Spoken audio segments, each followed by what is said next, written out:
நம்ம வந்து ரிஜிஸ்டர் பண்ண சொன்னாங்க. அது எப்படி ரிஜிஸ்டர் பண்ணலான்னு பார்க்கலாம். நான் ஆல்ரெடி வந்து நான் முதல்வனுக்கு வந்து டிஎன் ஸ்கில்ஸ் வந்து எப்படி ரிஜிஸ்டர் பண்ணணும்னு போட்டிருக்கேன். அந்த வீடியோ வந்து கீழே பின் பண்ணி வைக்கிறேன். நீங்கள் போய் செக் பண்ணி பாருங்கள். இப்போ வேர்ல்டு ஸ்கில்ஸை வந்து எப்படி ரிஜிஸ்டர் பண்ணலான்னு பார்க்கலாம். ஸோ அதுக்காக நம்ம என்ன பண்ணணும்னா க்ரோம் ஓப்பன் பண்ணிக்கலாம். தென் உங்கள் ஸ்க்ரீனில் வந்து ஷோ ஆகுதுல, அந்த லிங்க்கை வந்து நீங்கள் என்னன்னா உங்கள் ப்ரௌசரில் வந்து செக் பண்ணி பாருங்கள். அந்த லிங்க்கை ஆல்ரெடி வந்து காப்பி பண்ணி வச்சுருக்கேன். ஸோ அதை இங்கே வந்து நான் பேஸ்ட் பண்ணிக்கிறேன்.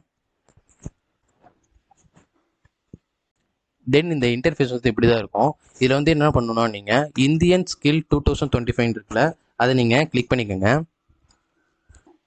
கிளிக் பண்ணதுக்கப்புறம் உங்களுக்கு எப்படி ஷோ ஆகும்னா இந்த மாதிரி தான் ஷோ ஆகும். என்டர் உங்கள் மொபைல் நம்பரை கேட்கும். இங்கே என்டர் உங்கள் மொபைல் நம்பர் அப்படின்னு கேட்கும்.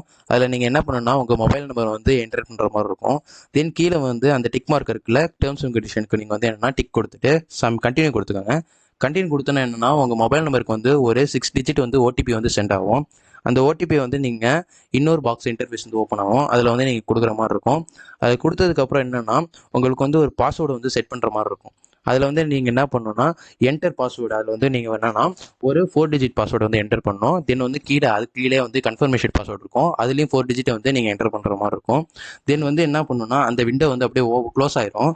அப்புறம் வந்து மறுபடியும் இன்னொரு விண்டோ ஓப்பன் ஆகும். அதில் வந்து என்ன கேட்கும்னா என்டர் யுவர் பாஸ்வேர்டு அப்படின்னு கேட்கும். அதில் வந்து நீங்கள் என்ன பண்ணணும்னா நீங்கள் மேலே வந்து கொடுத்துருப்பீங்களா செட் பாஸ்வேர்டு, அதை வந்து மறுபடியும் இங்கே கொடுத்து என்ன பண்ணணும்னா உங்கள் அக்கௌண்ட்டை வந்து நீங்கள் லாகின் பண்ணுற மாதிரி இருக்கும். நீங்கள் லாகின் பண்ணதுக்கப்புறம் என்ன கேட்கும்னா கேஒய்சி ப்ராசஸ்க்கு கேட்கும். கேஒய்சி ப்ராசஸ்ன்னு இருக்கும். கேஒய்சி ப்ராசஸ் என்னன்னா கஸ்டமரோட கீ நாலேஜ், அதுதான் என்ன சொல்லுவாங்க கேஒய்சி ப்ராசஸ் அப்படிங்குவாங்க. நீங்கள் அதை கிளிக் பண்ணி என்ன பண்ணிக்கலாம்னா ஆதாரோட கண்டினியூ கொடுத்துக்கோங்க. நீங்கள் ஆதாரோட கண்டினியூ கொடுத்தோன்னே உங்களுக்கு என்ன கேட்கும்னா உங்கள் ஆதார் நம்பர் வந்து கேட்கும். அந்த ஆதார் நம்பரை நீங்கள் அதை என்டர் பண்ணிட்டு மறுபடியும் என்னன்னா கண்டினியூ கொடுத்துக்கோங்க.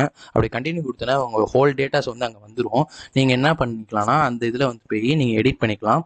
எனக்கு இங்கே வந்து இங்கே நான் லிங்க் பண்ணியிருக்க பாருங்க. இங்கே வந்து என்னன்னா வியூ ப்ரொஃபைல் கொடுத்துறேன். இந்த மாதிரி என்னன்னா ஹோல் டேட்டா நம்மளோட எல்லா டேட்டாவும் என்னன்னா அதில் வந்து வந்துடும். அதில் ஆதார் கார்டில் லிங்க் பண்ணியிருக்கனால அந்த டேட்டாஸ்லாம் வந்துடும். ஸோ நம்ம அதுக்காக தான் அந்த ஆதாரோட லிங்க் பண்ணிக்கிறோம். தென் அந்த லிங்க் பண்ணதுக்கப்புறம் என்னன்னா அந்த ப்ராசஸ் முடிஞ்சு அப்படியே வெளியே வந்துடுங்க. வெளியே வந்ததுக்கப்புறம் என்ன ஆகுதுன்னா வெளியே வந்ததுக்கப்புறம் நம்ம என்ன பண்ண போகிறோம்னா மறுபடியும் வந்து நம்ம ஃபார்ம் வந்து ஃபில் பண்ண போகிறோம். இப்போதைக்கு நம்ம லாகின் தான் பண்ணியிருக்கோம், நம்ம ரெஜிஸ்டர் பண்ணல. அதுக்காக நம்ம என்ன பண்ணணும்னா மறுபடியும் வந்து அந்த இந்தியன் ஸ்கில் 2025 இருக்குல்ல, அதை நீங்கள் கிளிக் பண்ணிக்கோங்க. தென் கிளிக் பண்ணதுக்கு அடுத்தது நம்மளுக்கு என்ன காட்டும்னா ப்ரொஃபஷனல் டீட்டெயில்ஸு, அடுத்து வந்து என்னன்னா நம்ம அட்ரஸ் கேட்கும். அடுத்து வந்து எஜுகேஷன் குவாலிஃபிகேஷன், இந்த 3 இருக்குல்ல, அதே நம்ம ஃபில் பண்ணணும். ஸோ அதில் என்னென்ன கொடுத்துருக்காங்களோ உங்கள் டீட்டெயில்ஸ் எல்லாத்தையும் நீங்கள் கொடுங்க. அதை கொடுத்துட்டு லாஸ்ட்டாக நீங்கள் சப்மிட் கொடுத்தீங்கன்னா உங்களோட ஃபார்ம் வந்து ரிஜிஸ்டர் ஆகிடும். தென் ரிஜிஸ்டர் ஆனதை நீங்கள் ஸ்க்ரீன்ஷாட் எடுத்து வச்சுக்கிறது கொஞ்சம் நல்லது. அதை எடுத்து வச்சுக்கோங்க.